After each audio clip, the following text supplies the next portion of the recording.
Hello साथियों, नमस्कार। मैं गोपाल और मैं अपने यूट्यूब चैनल डेली प्रैक्टिस में एक बार आप सबों का फिर से स्वागत करता हूं। हम लोग आज कुछ बातें करेंगे परीक्षा से संबंधित। तो आप जितने भी पारा शिक्षक बंधुगण हैं जो व्हाट्सएप ग्रुप में जुड़ चुके हैं, एक ग्रुप मैंने बनाया है, ठीक है, उसमें आप लोग जुड़ जाइए सभी कोई। उसमें जितने भी वीडियो बनेंगे, है ना, या जितने भी नोट्स उसमें दिए जाएंगे, सारा कुछ उसमें उपलब्ध होगा। इसलिए उस ग्रुप में आप लोग जुड़े और जितने भी आसपास के और भी हैं शिक्षकगण उन सबको जोड़ें, ठीक है। तो हम लोग बात करेंगे आकलन परीक्षा की, हम बात करेंगे आज जेटेट परीक्षा की, और फिर बातें करेंगे हम सीटेट की भी, क्योंकि सीटेट क्यों महत्वपूर्ण है, जेटेट क्यों महत्वपूर्ण है, और इन दोनों महत्वपूर्ण में से मेरा जो आकलन परीक्षा है ये हमारे लिए इजी होगा। कैसे होगा उसको हम लोग देखते हैं, ठीक है।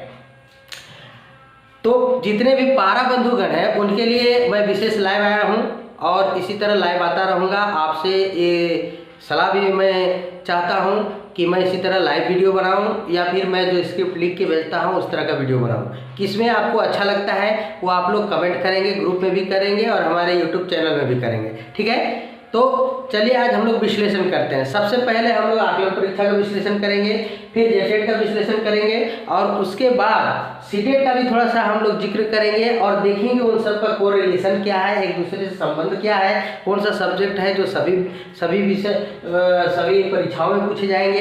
इन सारे चीज़ों पर आज हम लोग डिस्कस करने वाले हैं, ठीक है। तो चलिए शुरू करते हैं आज हम लोग झारखंड पारा शिक्षक आकलन परीक्षा के संबंध में, ठीक है।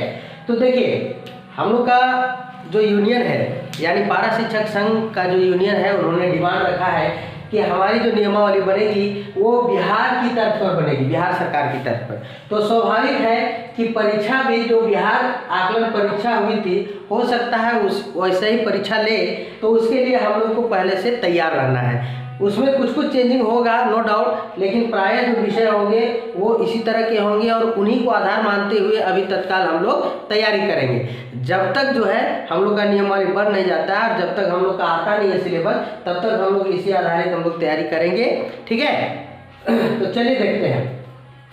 तो देखिए साथियों, बिहार में जो परीक्षा हुई थी 2009 में, ठीक है, तो वहाँ पे जो लिया गया था नियोजित शिक्षकों के लिए परीक्षा, तो उसमें 100 नंबर का पूछा गया था। 100 नंबर सामान्य अध्ययन का था, उसमें 100 प्रश्न थे, यानी प्रत्येक प्रश्न के लिए 1 नंबर था और समय दिया गया था 2 घंटा, ठीक है। 2 घंटा यानी 60 दूनी 120 मिनट आपको मिलता है, ठीक है। तो सामान्य अध्ययन के अंतर्गत उसमें विभिन्न विषय थे। गणित से सवाल पूछे गए थे, विज्ञान से पूछे गए थे, हिंदी से, बाल विकास एवं शिक्षा शास्त्र से और सामान्य ज्ञान से प्रश्न थे। तो इस आधार पर यदि 5 विषय है तो 20-20 सवाल होंगे, ठीक है। लेकिन किसी में कम था, किसी में ज़्यादा था, हमने उसको देखा है क्वेश्चन पेपर को, तो उसमें एक जैसा नहीं है, ठीक है। लेकिन जो कॉमन है, मान लीजिए कि जैसे 20 नंबर का है तो 20-25-100। हमारे झारखंड में यदि कुछ संशोधन हो सकता है तो ये हिंदी के जगह पे 50-50 बांट देगा कि हिंदी और यहाँ पे क्षेत्रीय लैंग्वेज रहेगा, ठीक है। क्षेत्रीय भाषा या जनजातीय भाषा का यहाँ पे जोड़ सकता है, आधा आधा कर सकता है।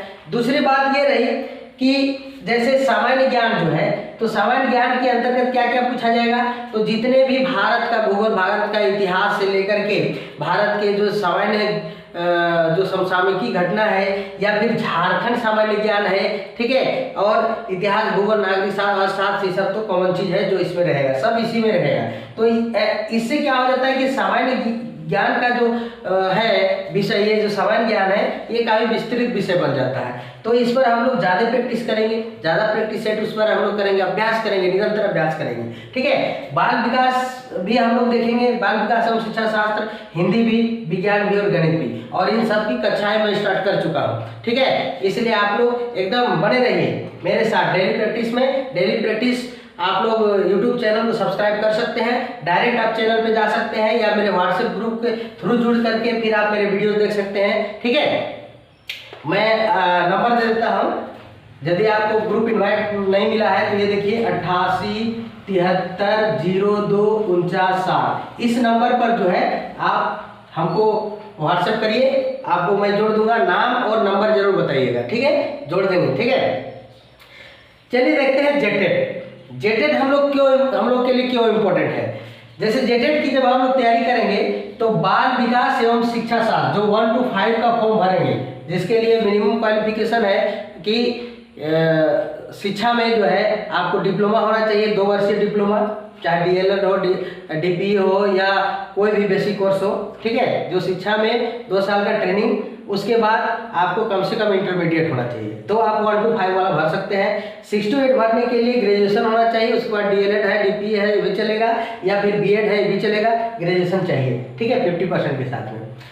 फिर यहाँ पे देखते हैं हम लोग कि हम लोग का ये जो सिलेबस है, तो सिलेबस जो है हमारा तो ये किस तरह का है, इसको देखेंगे। ये बाल विकास एवं शिक्षा शास्त्र से जो है 30 नंबर का पूछा जाएगा। कितना नंबर पूछा जाएगा? 30 नंबर का। भाषा 1 में हिंदी एवं अंग्रेजी दोनों रहेगा, यहाँ से 30 सवाल रहेगा और 30 अंक के लिए। भाषा 2 में जनजातीय या क्षेत्रीय भाषा पूछा जाएगा, जैसे हम लोग का ये कोटावासी क्षेत्र है, बाकी अन्य जगहों में नागपुरी चलता है, या जो भी भाषाएं चलती हैं उनकी क्षेत्रीय भाषाएं, जनजातीय भाषाएं, ठीक है, उसे 30 अंक का पूछेगा। ये पास करने का बहुत अच्छा तरीका है। गणित से आपको 30 अंक के पूछे जाएंगे सवाल। पर्यावरण अध्ययन, यहाँ पे आपको 30 अंक के सवाल पूछे जाएंगे। इस तरह से 150 नंबर का यहाँ पे पूछा जाएगा, ठीक है। आपको समय मिल रहा है 2.5 घंटे। 2.5 घंटे का मतलब हो गया कि 150 मिनट। देखिए 150 प्रश्न बनाने के लिए आपको 150 मिनट मिल रहा है, तो 1 मिनट में एक प्रश्न बनाना है, लेकिन नहीं बनेगा। 1 मिनट में गणित बहुत सारे कठिन जो आते हैं वो 1 मिनट नहीं बन पाएंगे।